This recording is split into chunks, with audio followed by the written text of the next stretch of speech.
Praise the Lord. Ave Maria. ഇന്ന് July 14 തിരുസഭാ മാതാവ് saint കമിലൂസ് the ലെല്ലീസിൻ്റെ തിരുനാൾ കൊണ്ടാടുന്നു. 1550 ആണ്ട് മെയ് മാസം 25 ജനിച്ച് 1614 ജൂലൈ 14 മരിച്ച അദ്ദേഹം രോഗികളുടെ, ആശുപത്രികളുടെ, നേഴ്സുമാരുടെ, ഫിസിഷ്യൻസിൻ്റെയൊക്കെ മധ്യസ്ഥനായി മാറി.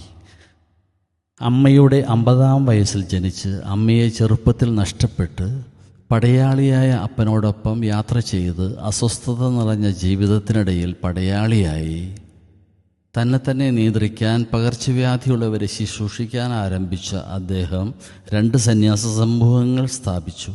അതിൽ സന്യാസ വൈദികരുടെ സമൂഹം മിനിസ്റ്റേഴ്സ് ഓഫ് ഇൻഫേം MI എന്ന് അറിയപ്പെടുന്നു. ഇന്ന് അവർ കമേലിയൻ ഫാദേഴ്സ് എന്നും അറിയപ്പെടുന്നു. എയ്ഡ്സ് രോഗികളുടെ ഇടയിൽ അവർ ധാരാളം ശുശ്രൂഷകൾ ചെയ്തു വരികയും ചെയ്യുന്നു.